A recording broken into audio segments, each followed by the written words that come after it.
بسم اللہ الرحمن الرحیم الحمدللہ رب العالمین والصلاۃ والسلام علی خاتم النبیین۔ ناظرین محترم السلام علیکم ورحمۃ اللہ وبرکاتہ۔ پروگرام سیرت النبی صلی اللہ علیہ وآلہ وسلم میں آپ کو میں خوش آمدید کہتا ہوں۔ ہمارا یہ سلسلہ سیرت کا جاری و ساری ہے۔ ہمارے ساتھ تشریف فرما ہوتے ہیں جناب شجاع الدین شیخ، ہم سب کے پسندیدہ اسکالر، اور میں آپ کا میزبان ڈاکٹر محمود غزنوی۔ یا صاحب الجمال و یا سید البشر من وجهك المنیر لقد نور القمر لا يمكن الثناء كما كان حقه بعد از خدا بزرگ تو یہ قصہ مختصر۔ اس عظیم شخصیت کا تذکرہ کہ جو اللہ کے بعد اس کائنات میں سب سے بزرگ ترین ہستی ہیں، اور جن کے بارے میں اللہ تعالیٰ نے پوری انسانیت، صرف مسلمانوں کو نہیں، ساری انسانیت کو یہ پیغام دیا ہے کہ اگر زندگی کی فلاح پانی ہے اور اللہ کی پسندیدہ زندگی گزارنی ہے تو رسول اللہ صلی اللہ علیہ وسلم کی حیات طیبہ کو اپنے لیے نمونہ بنا لو۔ یہ سلسلہ جاری ہے پروگراموں کا، اور پچھلے مرتبہ سماجی رابطوں کے حوالے سے گفتگو ہو رہی تھی، اور بات یوں نکلی تھی کہ ہماری زندگی میں جو حضرات ہیں، کچھ لوگ زاہد و عابد ہیں، وہ دنیا سے کٹ گئے ہیں، خانقاہی زندگی گزار رہے ہیں، کچھ لوگ بہت مصروف ہیں تو ان کی زندگی یک طرفہ ہو گئی ہے، وغیرہ وغیرہ۔ اس طرح بات چلتے چلتے نکلی تھی، اور یہ ہوا تھا کہ ایک واقعہ جو ہے وہ زیر بحث آ گیا تھا کہ ایک صاحب نے جا کے دعا کی تھی، دعا کی درخواست کی تھی ایک بزرگ سے، پیر صاحب سے جا کے، اور کہا تھا کہ میری اولاد نافرمان ہے، اس کے لیے دعا کیجئے۔ تو انہوں نے بڑا خوبصورت جواب دیا تھا، اور وہ بڑا لمحہ فکریہ ہے، اور ہمیں سوچنا چاہیے کہ جب ہماری اولادیں نافرمان ہو جائیں، اور شجاع صاحب نے اس پہ ایک واقعہ بتایا تھا کہ گھوڑا جو ہے وہ ایڑ لگا کے نکل جاتا تھا اور وہ بیٹھنے نہیں دیتا تھا، یعنی گھوڑا بھی نافرمان، اگر جانور بھی نافرمان ہو جائے تو اولاد اگر نافرمان ہو جائے تو ان بزرگ نے کہا کہ بھائی یہ بتاؤ کہ اولاد تو نافرمان ہو گئی، یہ بتاؤ تم نے اس کے پیٹ میں جو رزق ڈالا ہے وہ لقمہ حلال بھی تھا یا نہیں تھا؟ اور یہ آج کے دور کا بہت بڑا معاملہ ہے کہ جس پہ غور کرنا چاہیے کہ ہم نے حلال اور حرام کی تمیز ختم کر دی ہے، اور ہم میں سے ہر دوسرے آدمی کو شکایت ہے کہ ہماری اولاد جو ہے وہ فرما بردار نہیں ہے، نافرمان ہے۔ تو اس میں ایک دوسرا پہلو یہ بھی ہے کہ اولاد اگر نافرمان ہے تو اس کی نافرمانی کو پیش نظر رکھ کے پہلے یہ سوچنا چاہیے کیا میں بھی کسی کا فرما بردار ہوں یا نہیں ہوں۔ تو اس حوالے سے گفتگو ہو رہی تھی، اور پھر بڑی ایک طویل گفتگو تھی۔ شجاع صاحب سے ریکیپ لیں گے اس کا، اور ابتدائی میں عرض کرتا چلوں کہ موسم کی تبدیلی کی وجہ سے پچھلی پروگرام میں جو ہے شجاع صاحب جو ہیں وہ گلے کی اور کھانسی کی تکلیف میں مبتلا ہو گئے تھے، اور اس مرتبہ میری باری ہے۔ تو یہ زحمت اگر تھوڑی سی ہوگی آپ کو تو میں اس کے لیے قبل از وقت معذرت خواہاں۔ شجاع صاحب کی طرف چلتے ہیں ریکیپ لینے کے لیے۔ السلام علیکم۔ وعلیکم السلام ورحمۃ اللہ کیسے مزاج وبرکاتہ۔ ہیں؟ الحمدللہ رب العالمین۔ اللہ تعالیٰ طبیعت آپ کو مزاج طبیعت بہتر؟ جی اللہ کا شکر ہے، بہتری ہے، البتہ کچھ باقیات اس کے اثرات کے ہاں، وہ اعتبار سے۔ اب ادھر شروع ہو گئی ہے نا، طبیعت ادھر سے چلے گی۔ اللہ تعالیٰ عافیت رکھے آپ کو بھی اور سب کو ایمان کے ساتھ صحت کاملہ عاجلہ عطا تو فرمائے۔ یہ جناب پچھلے پروگرام کا چھوٹا سا جو کچھ مجھے یاد تھا، باقی ریکیپ جو ہے وہ کچھ تو نہیں، کافی کچھ ماشاءاللہ آپ نے بیان فرما دیا۔ بسم اللہ الرحمن الرحیم۔ اللہم صلی علی محمد وعلی آل محمد وبارک وسلم۔ رب اشرح لی صدری ویسر لی امری واحلل عقدۃ من لسانی یفقہوا قولی واجعل لی وزیرا من اہلی آمین یا رب العالمین۔ جیسے کہ آپ نے فرمایا کہ گزشتہ پروگرام میں ہم کچھ والدین کے حوالے سے ذکر بھی آیا، اور پچھلے پروگرام میں ہم عبادت کے تصور پر بھی ہم نے کچھ کلام کیا، حقوق اللہ اور حقوق العباد کی اہمیت پر بھی کچھ کلام ہوا، اور پھر والدین کے حوالے سے یہ پہلو سامنے آیا کہ لوگ دعا کرانے کے لیے لوگوں کے پاس جاتے ہیں۔ ہم قائل ہیں دوسروں سے دعا کرانی چاہیے، مگر ہمارے ماں باپ ہمارے لیے سب سے بڑے پیر ہیں، یعنی جن سے دعا کرانی چاہیے، جن کی دعا رد بھی نہیں ہوتی۔ اور حدیث مبارک میں جیسے ذکر آتا ہے کہ تم اپنے ماں باپ کو شفقت کی نگاہ سے دیکھو تو ایک مقبول حج کا اللہ تعالیٰ تمہیں ثواب عطا فرماتا ہے۔ تو بندہ اب اللہ تعالیٰ کے گھر کو، خانہ کعبہ کو دیکھے تو ثواب ہے، اور اپنے ماں باپ کو دیکھے تو ثواب ہے۔ کس قدر بڑی بات ہے۔ تو ماں باپ سے دعا لینا، اس پر بھی توجہ کا معاملہ ہوا۔ ایک نقطہ یہ بھی آیا تھا کہ بعض گناہ ایسے ہیں جن کی سزا اللہ تعالیٰ دنیا میں بھی دے دیتا ہے، اور ماں باپ کی نافرمانی، ماں باپ کو پریشان کرنا، ماں باپ کو ستانا، اس کا نتیجہ دنیا میں بھی اللہ تعالیٰ دکھاتا ہے۔ اللہ تعالیٰ حفاظت فرمائے۔ اس کے ذیل میں ایک بات بھی ہم نے عرض کی تھی، بعض لوگ اتنے ناہنجارے کہتے ہیں کہ اچھا ہم شادی نہیں کریں گے، نہ ہماری اولاد ہوگی، نہ ہمیں کوئی ستائے گا۔ تو ہم نے عرض کیا تھا کہ ستانے کے لیے ضرور نہیں کہ اپنے ہی بچے، اپنی ہی اولاد ہو، وہ محلے کے بچے بھی ہو سکتے ہیں اور معاشرے کے دیگر افراد بھی ہو سکتے ہیں۔ یہ ناہنجاری کا رویہ نہ ہو بلکہ فرما برداری کا رویہ ماں باپ کے تعلق سے اختیار کرنا چاہیے۔ اس پر ہم نے تفصیلاً کلام کیا۔ پھر بات ہوتے ہوتے چلی تھی کیونکہ گناہوں کا تذکرہ بھی آ گیا تھا تو توبہ پر بھی کلام ہوا تھا، اور توبہ کا مفہوم بیان کیا گیا تھا۔ اس کا اصل مطلب ہے پلٹنا، یعنی نافرمانی کو چھوڑ کر فرمانبرداری کی طرف پلٹنا، معصیت کو چھوڑ کر اللہ تعالیٰ اور اس کے رسول علیہ السلام کی اطاعت کی طرف پلٹنا۔ پھر یہ بات بھی آئی تھی، ایک توبہ انفرادی ہے، ایک توبہ اجتماعی ہے۔ انفرادی توبہ میری ہے، آپ کی، ہم میں سے ہر ایک کی اپنی اپنی ہے کہ وہ فرائض و واجبات جو اس نے ترک کر رکھے ہیں وہ ادا کرنا شروع کرے، اور وہ گناہ جس میں وہ مبتلا ہے اس کو چھوڑ کر وہ اطاعت کی طرف آ جائے۔ کسی کا مالی حق ہے تو مالی حق بھی لوٹائے، اور اگر حقوق العباد میں کوتاہی ہے تو بندوں سے بھی معافی مانگنا ضروری ہے۔ البتہ ایک توبہ ہوتی ہے اجتماعی، اور آج ہم جن مصائب اور مسائل میں گھرے ہوئے ہیں ان کی بنیادی وجہ ہمارے گناہ، ہمارے کرتوت ہیں۔ اگر اس سے ہم چھٹکارا پانا چاہتے ہیں تو ہمیں سچی پکی توبہ کی طرف آنا ہوگا۔ سورہ تحریم آیت نمبر 8 کا حوالہ دیا گیا تھا، یا ایھا الذین آمنوا توبوا الی اللہ توبۃ نصوحا، اے ایمان والو توبہ کرو اللہ تعالیٰ کے حضور سچی اور پکی توبہ۔ اگر مملکت خدا داد پاکستان میں رہنے والوں کی بات کریں جو کبھی طوفان، کبھی سیلاب، کبھی شدید بارشیں، کبھی اناج کی کمی کا معاملہ، کبھی مہنگائی کا طوفان، کبھی اور بیرونی اندرونی انتشار کی کیفیات، یہ تنبیہات اللہ تعالیٰ کی طرف سے، یہ ہمارے اعمال کے نتائج ہیں۔ اور ہماری توبہ کیا ہے؟ ہم نے 75 برس پہلے مملکت خدا داد کو اللہ تعالیٰ کے نام پر، اللہ کے رسول علیہ السلام کے نام پر لیا۔ ہم نے کہا کہ حاکمیت یہاں پر اللہ تعالیٰ کی، ہم نے کہا کہ کتاب و سنت کی بالادستی ہوگی، مگر آج ہم دھڑلے کے ساتھ سود کو بھی جاری رکھے ہوئے ہیں، بے حیائی کا طوفان بھی ہے۔ یہ وہ ہمارے جرائم ہیں جن کی طرف ہمیں توجہ کرنے کی ضرورت ہے کہ اگر ہم اپنے حالات کی بہتری چاہتے ہیں تو اجتماعی توبہ، اور اجتماعی توبہ یہ ہے کہ مملکت خدا داد کو اللہ تعالیٰ کے نام پر لیا، یہاں شریعت کے نفاذ کی طرف پیش قدمی ہو، اور اجتماعی طور پر ہم اللہ کے دین کے ساتھ مخلص ہوں۔ ان حوالوں سے پچھلی مرتبہ کلام ہوا تھا۔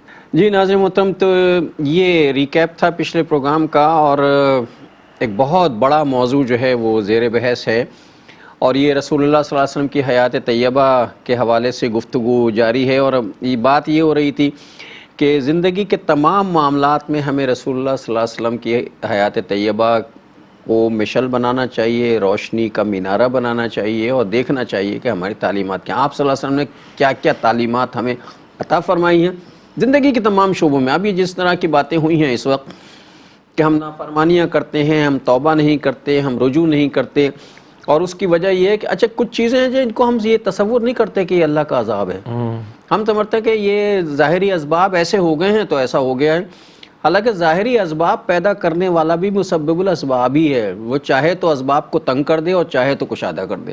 ڈاکٹر صاحب اس پر بھی ہم نے ہمارے ان پروگرامز میں ماضی میں کلام کیا، اور احادیث مبارکہ کا حوالہ بھی دیا ہے، اور آیات قرآنی کا حوالہ بھی دیا ہے۔ چلیں آج پھر اس بات کو تھوڑا سا ہم دہرا لیتے ہیں۔ ہم پچھلی قوموں کو دیکھیں، ان قوموں پر زلزلوں کا عذاب بھی آیا، ان قوموں پر شدید طوفانی بارشوں کا معاملہ بھی آیا، زمین سے بھی پانی ابل پڑا، ان پر پتھر بھی برسائے گئے، ان پر شعلے بھی برسائے گئے۔ حضرت نوح علیہ السلام کی قوم ہے، اوپر سے بھی پانی برسا، زمین سے بھی پانی ابل پڑا۔ حضرت شعیب علیہ السلام کی قوم ہے جو شرک بھی کرتی تھی اور ناپ تول کی کمی بھی کرتی تھی، ان پر زلزلہ بھی آیا، ان پر شعلے بھی برسائے گئے۔ حضرت لوط علیہ السلام کی قوم ہے، اس قوم نے شرک بھی کیا اور ہم جنس پرستی کا گندہ طرز عمل بھی اختیار کیا۔ اللہ تعالیٰ نے ان پر پتھر بھی برسائے، اس قوم کے نافرمانوں کو اندھا بھی کیا، ان کی بستی کو الٹ کر پلٹ دیا گیا، اور ان کو بحر مردار ڈیڈ سی میں غرق کر دیا گیا۔ زلزلے، طوفان، بارشیں، ویسے بھی زمین پر اس طرح کا معاملہ ہوتا ہے، اور یہ فزیکل فینومینا ہے، مگر ہم نے بار بار بات کی تھی کہ کچھ میٹا فزیکل کازز بھی ہوتی ہیں، یعنی قوموں کے اخلاق اور کردار کے بگاڑ کی وجہ سے بھی زلزلے آتے ہیں، طوفان آتے ہیں، شدید بارشیں ہوتی ہیں، پتھر برسائے جاتے ہیں، بستیوں کو الٹ دیا جاتا ہے، غرق کر دیا جاتا ہے۔ یہ وہ پہلو ہے جو اللہ کا کلام بار بار نمایاں کرتا ہے۔ اللہ کے نبی علیہ السلام نے احادیث مختلف پیرایوں میں ہمیں سمجھایا، کبھی ہمیں فرمایا کہ اعمالکم عمالکم، تمہارے اعمال تمہارے حکمران ہیں۔ اگر آج قوم حکمرانوں کو کوستی ہے، برا بھلا کہتی ہے اور ان میں حرکتیں بھی ایسی ہیں، ان کا تو قصور ہی نہیں ہے نا، عوام کے بھی اعمال ہے نا، عوام کے بھی ہم تو لے کر آئے انہیں۔ جی، تو اعمالکم عمالکم، یہ حدیث سے مبارک بھی یاد رہے کہ تمہارے اعمال تمہارے حکمراں ہیں۔ اسی طرح اللہ کے نبی صلی اللہ علیہ وسلم کی ایک روایت ہے حدیث سے مبارک ابن ماجہ شریف میں، جب کسی قوم میں بے حیائی پھیل جاتی ہے تو اس قوم میں قتل و غارت گری بڑھ جاتی ہے، اور ایسی ایسی بیماریاں اس میں جنم لیتی ہیں کہ جن کا نام لوگوں نے پہلے کبھی نہیں سنا ہوتا۔ جب کبھی کوئی قوم ناپ تول میں کمی کرتی ہے تو اللہ تعالیٰ ظالم حکمرانوں کو ان پر مسلط کر دیتا ہے۔ جب کبھی کوئی قوم وعدہ خلافی میں مبتلا ہوتی ہے، اللہ بیرونی لوگوں کو ان پر مسلط کرتا ہے اور وہ ان کے مال کو ہڑپ کرتے ہیں۔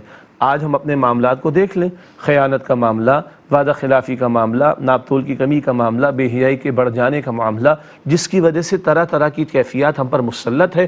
ان کو تنبیہات بھی کہیں، آزمائش بھی کہیں، چھوٹے چھوٹے عذاب بھی کہیں، اور یہ چھوٹی چھوٹی تنبیہات عذاب کیوں آتے ہیں؟ قرآن کریم فرماتا ہے وَلَنُذِيقَنَّهُم مِّنَ الْعَذَابِ الْأَدْنَىٰ دُونَ الْعَذَابِ الْأَكْبَرِ لَعَلَّهُمْ يَرْجِعُونَ، بڑے کسی عذاب سے پہلے چھوٹے چھوٹے عذابوں میں مبتلا کریں گے تاکہ یہ اللہ تعالیٰ کی طرف رجوع کریں، لوٹ آئیں۔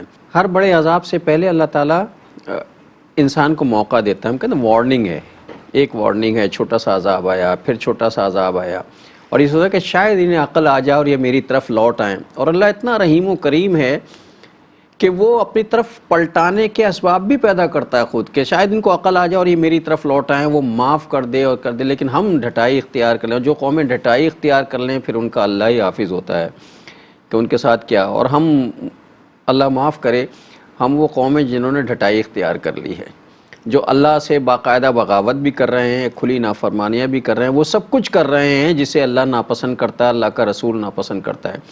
اور ہمارا رجحان بھی اس طرف نہیں جاتا کہ اللہ کی طرف سے کوئی عذاب بھی ہو سکتا ہے۔ ہم سمجھتے ہیں ہمارے حالات ایسے ہو گئے ہیں، اس طرح ہو گیا ہے، اور یہ تو دنیا بھر میں ہو رہا ہے تو ہمارے ساتھ بھی ہو رہا ہے۔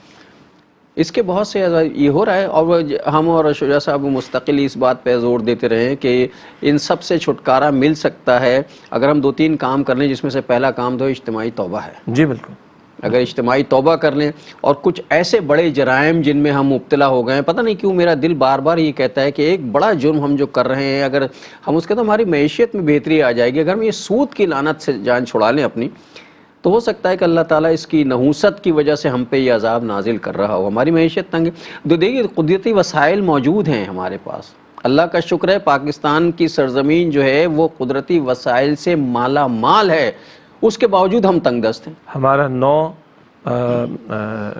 کھرب کا اگر جو بجٹ بنتا ہے تو اس میں سے آدھا حصہ ہم صرف سود اور سودی قرضوں کے ادا کرنے میں نکال دیتے ہیں، جی، اور جب اللہ اور اللہ کے رسول علیہ السلام کے ساتھ ہم جنگ کی حالت میں ہوں گے تو رحمتیں کہاں سے آنی اور حالات کہاں سدھرنے ہیں اور معیشت کیسے بہتر ہونی ہے۔ اور یہ بھی یاد رہے، دیکھیے کوئی کافر بن جائے تو لے لے دنیا، اللہ نے فرعون کو دنیا دی، قارون کو دی، شداد کو دی، نمرود کو دی، ابو جہل کو دی، ابو لہب کو دی، کافر بن گئے دے دی دنیا، آخرت میں کچھ نہیں۔ ماننے والوں کا معاملہ مختلف ہے، اپنی امت پر قیاس اقوام مغرب سے نہ کر، خاص ہے ترکیب میں قوم رسول ہاشمی صلی اللہ علیہ وسلم۔ ماننے والے جب اللہ تعالیٰ اور اس کے رسول علیہ السلام کی ماننے پر آئیں گے تب اللہ کی رحمتوں کا نزول ہوگا۔ اور یہ بات ہم ماننے کو تیار نہیں، ماننے والے جب مانیں گے تو اللہ کی رحمت آئے گی، یہ بات ہم ماننے کو تیار نہیں۔ اللہ تعالیٰ ہمیں ہدایت دے۔ ایک وقفہ لیتے ہیں پھر آ کے بات کریں گے۔ السلام علیکم ورحمۃ اللہ وبرکاتہ، ویلکم بیک ناظرین۔ وقفے کے بعد پروگرام سیرت النبی صلی اللہ علیہ وآلہ وسلم میں آپ کا خیر مقدم ہے۔ پچھلے پروگرام کے ریکیپ میں یہ گفتگو ہوئی کہ پچھلا پروگرام جو تھا وہ کیا تھا، اور پھر ہم یہاں تک ہم نے گفتگو کی کہ صاحب ہمیں کچھ چیزیں مان لینی چاہیے، کچھ چیزوں پر یقین کر لینا چاہیے۔ ہمارا یقین اصل میں کمزور ہو گیا ہے، ہم دنیاوی معاملات میں اس قدر گھرے ہوئے ہیں کہ ہمیں دنیا کے سوا کچھ نظر نہیں آتا۔ ہمیں صرف ظاہر کی چیزیں نظر آتی ہیں، اور ظاہر کے پیچھے جو اصل چیز ہے وہ ہمیں نظر نہیں آتی۔ ہمیں رزق کا تو بڑا خیال ہے، دن رات رزق کمانے میں لگے ہوئے، لیکن ہم رزاق کی طرف ہمارا رجوع نہیں ہوتا۔ خیال رزق ہے، رزاق کا خیال نہیں۔ اس میں ہم جائز و ناجائز کی ساری تمیزیں جو ہیں مٹاتے چلے جا رہے ہیں۔ ہمیں بس حل میں مزید، حل میں مزید، اور پھر شکر کی کمی بہت زیادہ ہے۔ ہمیں جتنا ملتا جاتا ہے ہم اس پہ شکر ہی نہیں کرتے، ہم یہ کہتے ہیں کہ ابھی مہنگائی بہت زیادہ ہے، یہ گزارا نہیں ہوتا ہی نہیں، یہ بھی کوئی پیسے ہیں، ان میں کیا ہونا، بس برکت ختم ہو گئی ہے۔ قرآن حکیم میں ہے نا، آپ نے رزق کی بات کی ہے، سورہ ہود کی آیت نمبر 6 12ویں پارے کے بالکل شروع میں وَمَا مِن دَابَّةٍ فِي الْأَرْضِ إِلَّا عَلَى اللَّهِ رِزْقُهَا، کوئی چلنے پھرنے والا جاندار زمین پر ایسا نہیں کہ جس کے رزق کی ذمہ داری اللہ تعالیٰ نے اپنے ذمہ کرم پر نہ لی ہو۔ پیدا اس نے فرمایا، رزق کا ذمہ اس نے اپنے ذمہ کرم پر لیا ہے، محنت بندے نے کرنی ہے، عطا اس کی ہوگی۔ اللہ کے نبی صلی اللہ علیہ وسلم فرماتے ہیں، مسلم شریف اور بخاری شریف کی روایت ہے، بچہ ماں کے بطن میں 4 مہینے کا ہوتا ہے تو اللہ فرشتے کو بھیجتا ہے، وہ روح ڈالتا ہے اللہ کے حکم سے، اور چند باتیں طے کر دی جاتی، ایک یہ کہ اس کا رزق کتنا ہوگا۔ اب جتنا طے ہے اتنا ہی ملے گا، نہ ایک لقمہ زیادہ نہ ایک لقمہ کم، نہ 10 گرام زیادہ نہ 10 گرام کم۔ اب میرا اور آپ کا امتحان ہے، اس کو ہم حلال سے لیتے ہیں یا حرام سے لیتے ہیں، اور رزق ملنا ہے، ملنا ہوتا ہے، حلال کر کے لے لیں، حرام کر کے ملنا اتنا ہی ہے۔ ایگزیکٹلی۔ اسی طرح اللہ کے نبی صلی اللہ علیہ وسلم فرماتے ہیں، ترمذی شریف کی روایت ہے کہ اگر تم اللہ پر توکل کرو جیسے کہ توکل کرنے کا حق ہے تو اللہ ایسے تمہیں رزق عطا فرمائے گا جیسے وہ پرندوں کو عطا کرتا ہے۔ خالی پیٹ صبح اپنے آشیانوں سے نکلتے، واپس آتے شام کو پیٹ بھر کر واپس آتے۔ توکل تو کرو۔ توکل کا مطلب کیا ہے؟ 2 جملے نبی علیہ السلام نے وضاحت فرما دی۔ اونٹ باندھ لو، اللہ پر توکل کرو۔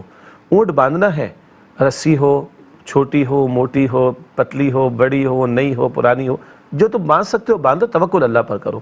سٹرگل ہم نے کرنی، محنت ہم نے کرنی ہے، توکل اللہ تعالیٰ پر کرنا ہے۔ تو بہرحال بریک سے پہلے بات کیا چل رہی تھی، اگر اللہ اور اللہ کے رسول علیہ السلام سے جنگ ختم کرنے کو تیار نہیں ہوتے تو ہم خام خیالی میں مبتلا ہیں اور ہم خوش فہمی میں مبتلا ہیں کہ ہمارے حالات سنور جائیں گے۔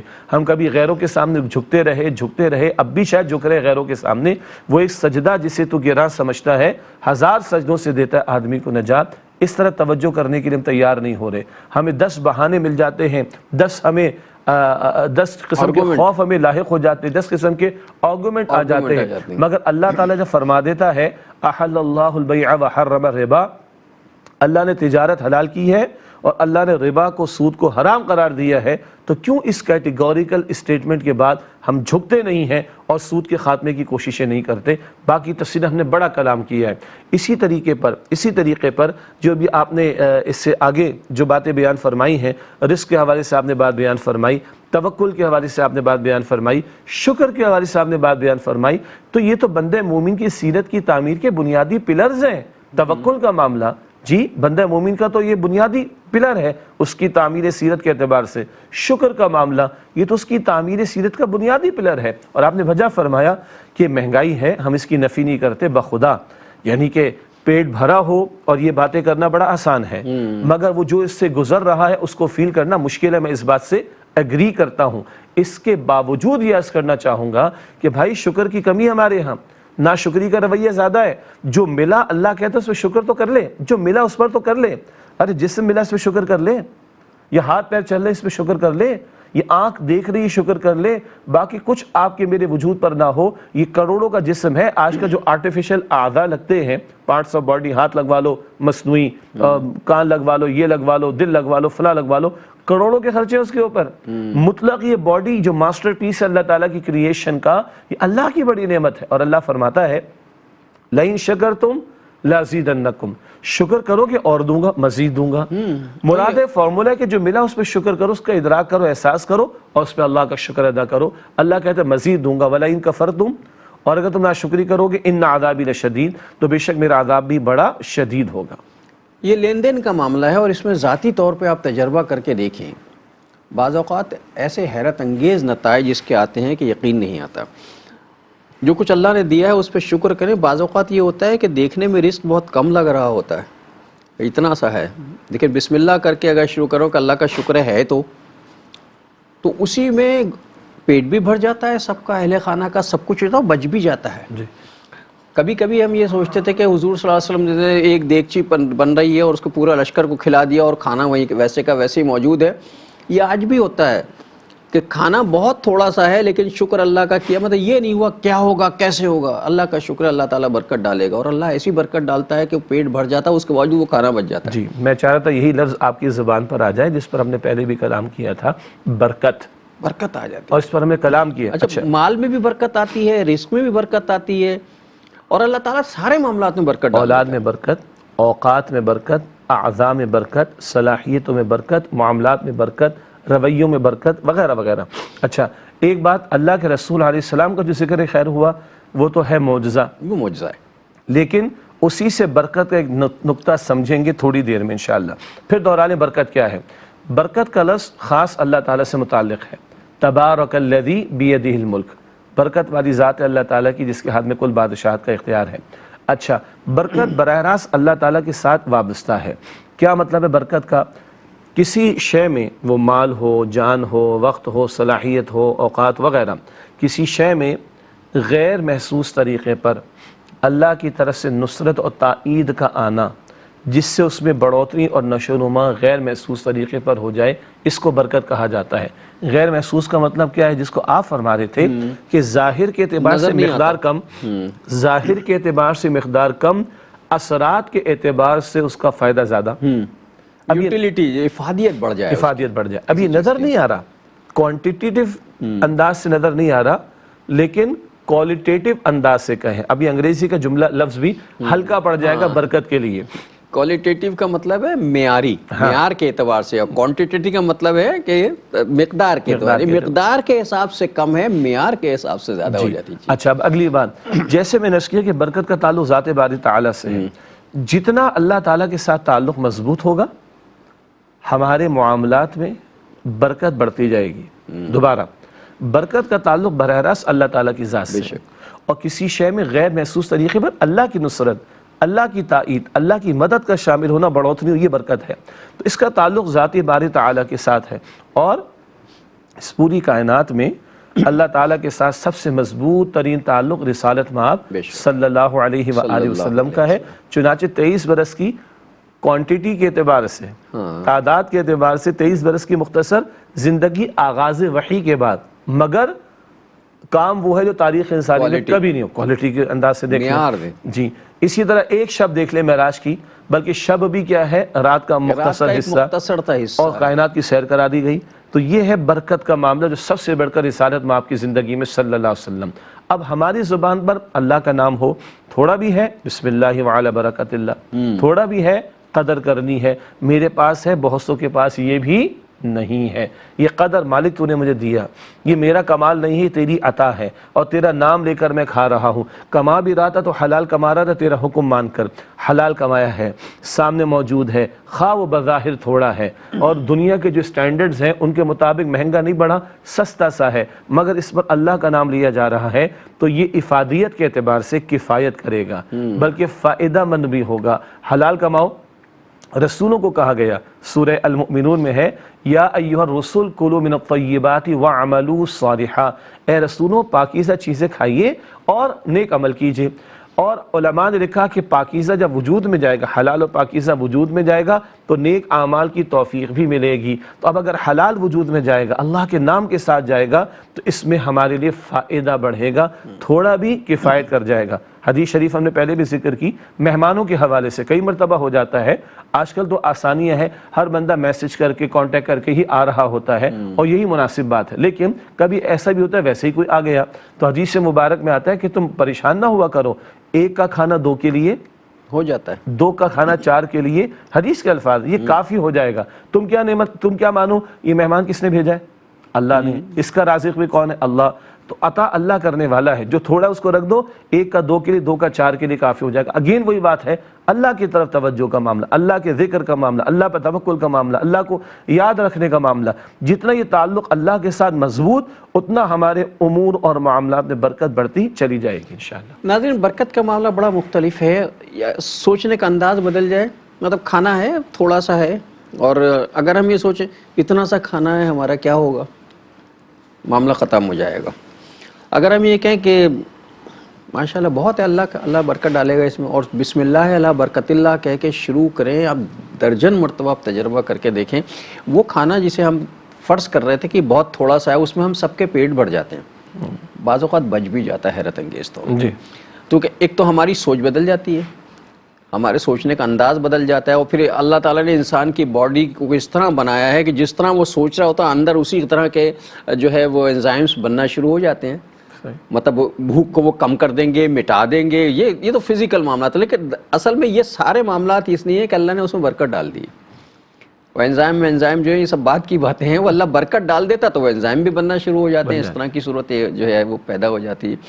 تو اصل میں ہمارا مسئلہ یہ ہو گیا ہے کہ ہم اچھا اس میں ایک چیز اور بھی ہے، جب ہم شکر کرتے ہیں اور ہم جب توکل کرتے ہیں تو ایک اطمینان کی کیفیت زندگی میں آ جاتی ہے، اور جن لوگوں کو یہ توکل کی کمی ہوتی ہے، شکر کی کمی ہوتی ہے، ان کی ساری زندگی بے چینی میں گزرتی ہے۔ یہ تو کروڑوں اربوں روپے کی جائیدادیں لیے بیٹھے ہیں مالکان، سکون نہیں ہوتا ہے، نہیں انہیں حل میں مزید ہی اور آ جائے اور آ جائے۔ اور جو لوگ شکر کرتے ہیں ان کے بعد جتنا ہوتا ہے اس میں اطمینان سے پیر پھیلا کے سوتے ہیں، اس میں سے بھی راہ خدا میں دے رہے ہوتے ہیں، دے رہے ہوتے ہیں، کیونکہ ملنے کے مقابلے میں دیے جانے کا جو راہ خدا میں لطف ہے اس کا جو سکون ہے وہ الگ ہے ایک، اور انہیں یقین ہے جو ملا اس کا تو دینا ہے جواب، اور جو دے دیے راہ خدا میں وہ ہے جو اللہ کے ہاں اکاؤنٹ میں جمع ہو جائے گا، اس کو تو ملے گا اجر۔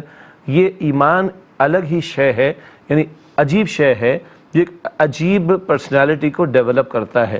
یہ ایمان تو ڈاکٹر صاحب کبھی وہاں تک لے جاتا ہے کہ وَيُؤْثِرُونَ عَلَىٰ أَنفُسِهِمْ وَلَوْ كَانَ بِهِمْ خَصَاصَةٌ، اپنے اوپر دوسروں کو ترجیح دیتے ہیں، چاہے خود ضرورت مند ہی کیوں نہ ہو، اپنے اوپر دوسروں کو ترجیح دیتے ہیں۔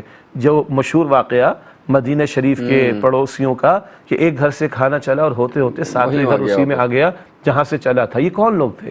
یہ ایمان والے تھے، یہ ایمان والے تھے، اور ان ایمان والوں کو تو معاملہ یہ بن گیا کہ اپنے حصے کا بھی آگے کسی دوسرے کو دینے کو تیار ہو جاتے ہیں۔ ایمان کسی اور ہی شے کا نام ہے، یہ عجیب قسم کا کردار پروڈیوس کرتا ہے۔ ناظرین ایک وقفہ لے لیں پھر آ کے بات کرتے ہیں۔ السلام علیکم ورحمۃ اللہ وبرکاتہ، ویلکم بیک ناظرین۔ وقفے کے بعد پروگرام سیرت النبی صلی اللہ علیہ وآلہ وسلم میں آپ کا خیر مقدم۔ تو یہ خوشا صاحب نے فرمایا کہ وہ لوگ جو اپنے اوپر دوسروں کو ترجیح دیتے ہیں، یہ ایک عجیب لوگ ہوتے ہیں، یہ بظاہر ہم ہی جیسے ہوتے ہیں، ان کے سوچنے کا انداز الگ ہوتا ہے۔ ابھی جب یہ سیلاب کا معاملہ ہوا تھا تو کچھ چیزیں سوشل میڈیا پر آئی تھی، تو اس میں ایک چیز میں نے دیکھی تھی اور بڑی بات نکلی ہے تو اس پہ گفتگو کر لیں کہ جب امدادی سامان تقسیم ہو رہا تھا تو ایک خاص قسم کا راشن وہ دیا جا رہا تھا، تو ایک آدمی کو جب راشن دیا گیا تو بہت دور سے دو آدمی آ رہے تھے پانی میں، وہ پانی بھی اچھا خاصا تھا، ان کا کولوں تک پانی تھا اور وہ آ رہے تھے۔ تو اس میں سے پہلے آدمی نے کو جب راشن دیا گیا تو وہ راشن لینے نہیں آیا، وہ آیا اور آ کے اس نے جو راشن دے رہا تھا اس سے کہا تھا کہ میں لے جا چکا ہوں، میرے پیچھے جو صاحب آ رہے ہیں ان کو دے دیں، شاید انہیں نہیں ملا ہے۔ ایک ایٹیچیوڈ، ایک رویہ یہ بھی ہے کہ وہ اتنی دور سے یہ کہنے آیا کہ نہیں مجھے مل چکا، وہ جو پیچھے آ رہا ہے اسے دے دیں، اسے ضرورت ہے۔ اور ایک رویہ یہ بھی دیکھنے میں آیا تھا کہ مل گیا تو سائیڈ میں رکھا اور پھر آ کے لائن میں لگ گئے۔ جی جی۔ تو اب جس آدمی کے نے یہ کیا کہ صاحب اچھا ایسی چیزیں ہمارے یہاں خبر بن جاتی ہیں، حالانکہ یہ انسانی اقدار ہیں، ویلیوز ہیں۔ ہمارے ہاں کوئی آدمی اگر کسی کی امانت لوٹا دے، مطلب گاڑی میں کوئی پرس بھول جائے، کوئی موبائل، اور وہ ڈھونڈ ڈھانڈ کے اسے دے دے تو بڑی سی خبر بن جاتی ہے، حالانکہ یہ خبر نہیں ہے، اگر وہ چرا لے تو یہ خبر ہے۔ ہاں، نارمز بدل گئی نا، نارمز بدل گئے ہیں ہمارے، بالکل اقدار بدل گئی ہیں۔ اچھا جس کو آپ نے کہا بڑی خبر، ڈاکٹر صاحب یہ بھی چھوٹی ہو گئی ہے۔ اب تو آتا ہے نا کہ اتنے کروڑوں کا غبن ہو گیا، یہ لوٹ لیا، فلاں چیز مار لی، یہ کر دیا، وہ کر لیا۔ ایسے بھی یہ خبریں جو اہم ہیں، جو مثبت ہیں، وہ اب بہت چھوٹی ہو گئی، بہت چھوٹی ہو گئی، فرنٹ پہ تو آتی نہیں، وہ بیک پیج پہ کہیں چلی جاتی ہیں۔ تو میرا گمان یہ ہے یا مشورہ یہ ہے کہ ایسے حالات میں جب فتنوں کا دور ہے اور ایسے حالات میں جب ہر طرف لوٹ مار، افراتفری، مار دھاڑ اور غبن اور دھوکے اور فراڈ یہی سب کچھ چل رہا ہے، ایسے میں امید کی کرن وہ کردار ہوں گے، امید کی کرن وہ واقعات ہوں گے، امید کی کرن وہ خبریں ہوں گی کہ جن کو پہلے تو نارمز سمجھا جاتا تھا، آج تلاش کرنا پڑتا ہے۔ البتہ ان کو بھی پریزنٹ کر دیا جائے تاکہ جو تھوڑی بہت رمق رکھتا ہے اس کی نیکی کی رمق کا معاملہ بڑھے اور وہ خیر میں آگے بڑھنے کی کوشش کرے۔ ورنہ جی کیا کرے، سارے معاشرہ ایسا ہو گیا؟ سارا ایسا نہیں ہو گیا۔ جب سارا ایسا ہو جائے گا اور ایک بھی اللہ اللہ کرنے والا نہیں رہے گا تب تو قیامت آ جائے گی انشاءاللہ، ٹھیک ہو گیا۔ لیکن سارا معاشرہ ایسا نہیں ہے، اب بھی کہیں ہاں اجتماعی کاموں کی بنیاد پر یا اجتماعی امور پر اللہ اجتماعی فیصلے فرماتا ہے، یہ بات درست ہے۔ اکثریت کے جو اعمال ہوتے ہیں اس کے مطابق اللہ اجتماعی فیصلے فرماتا ہے۔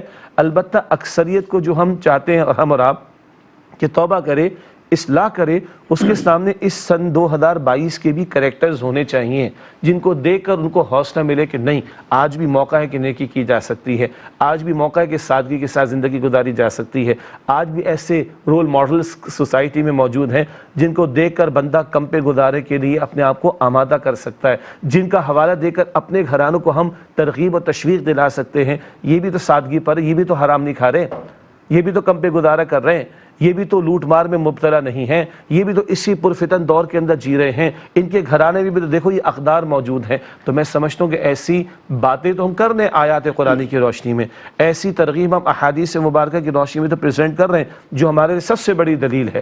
البتہ ایک اطمینان قلب کا معاملہ کہ نہیں بھائی یہ ویلیوز قابل عمل ہیں، یہ کام قابل عمل ہیں، یہ 2022 میں بھی ان پر عمل درآمد ہو سکتا ہے۔ تو بظاہر جو آج وہ چھوٹی خبریں ہو گئیں ان کو بھی آج عام کرنے کی کچھ ضرورت ہے۔ چیزیں ایسی ہیں جو انسانی کریکٹر کو، اس کے کردار کو واضح کرتی ہیں اور وہ ہمارے لیے خبریں بن جاتی ہیں، اس پہ لوگ ویڈیوز وائرل کر رہے ہوتے، کرنی چاہیے، اچھی بات ہے، لیکن کچھ چیزیں بڑی حیرت انگیز جو کی جا سکتی ہیں۔ مطلب مجھے یاد ہے ابھی سوشل میڈیا ہی پہ ایک چیز آئی تھی، لیکن میں خود بھی کچھ چیزوں کا عینی شاہد ہوں کہ ایک باپ بیٹے جو ہیں وہ ایک ہوٹل میں کھانا کھانے کے لیے آئے تھے، اور غریب تھے، مزدور تھے۔ بیٹا جو ہے وہ کھانے پہ ضد کرنے لگا میں چکن کھاؤں گا، اور باپ دال منگا رہا تھا، تو بیٹا کرنے لگا نہیں، تو اس نے بڑا سمجھایا بجھایا۔ ایک صاحب یہ بات سن رہے تھے کھڑے ہوئے، وہ کاؤنٹر پہ کھڑے ہوئے سن رہے تھے کہ بیٹا چکن کی فرمائش کر رہا ہے، اور باپ کہہ رہا ہے کہ بیٹا ابھی مزدوری کے پیسے ملیں گے تو پھر چکن کھائیں گے، تم یہ دال کھا لو۔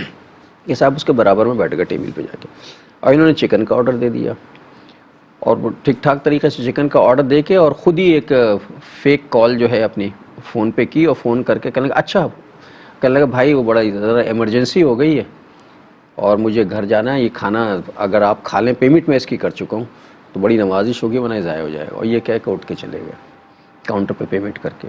تو بچے نے چکن کھا لی اس طرح۔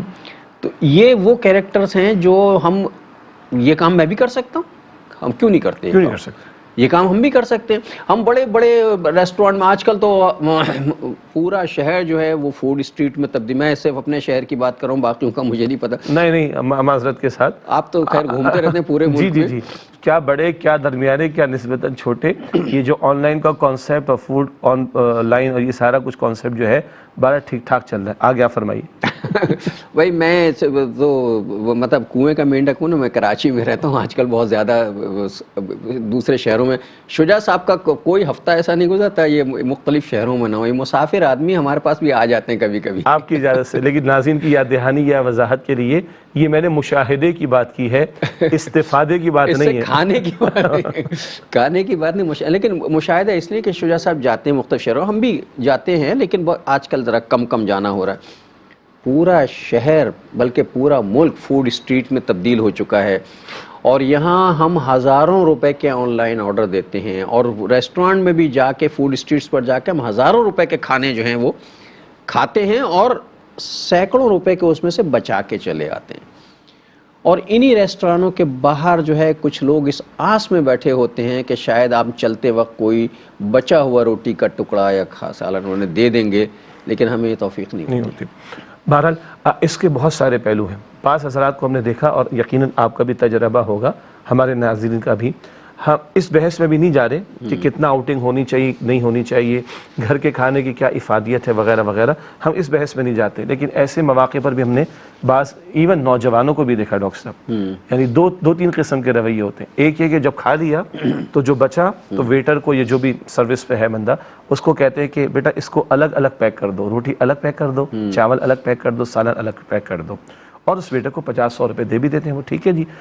اس کے بعد وہ جا کے اس کو کسی کو غریب کو دے دیتے ہیں، تو یہ بچا نہیں اور ضائع بھی نہ ہوا، یہ استعمال میں آیا، یہ استعمال میں آ گیا۔ ایک اچھا، ہم نے ایک جملہ پیچھے کہیں ذکر کیا تھا پروگرام میں، بڑا پیارا ہے، زکوٰۃ کے بارے میں، کہ آپ کا 2.5% کسی کا 100% ہوتا ہے۔ اچھا، اس کے برعکس اس سے بہتر ایک رویہ ہے، ہم نے خوب اچھا کھانا کھایا، 4 دوست گئے نوجوان، ٹھیک ٹھاک 4-5-6 ہزار روپے کا کھانا کھایا، اللہ نے دیے وہ سچ چلے ٹھیک ہے، اسی میں سے 1-2 آئٹم فریش، کیا 4 بریانی تم لے کر آئے تھے، 1 بریانی، یا اگر فلاں آئٹم لے کر آئے تھے تو وہ ایک فلاں آئٹم، ایک اضافی آئٹم پیک کروایا اور باہر جا کے کسی کو دے دیا۔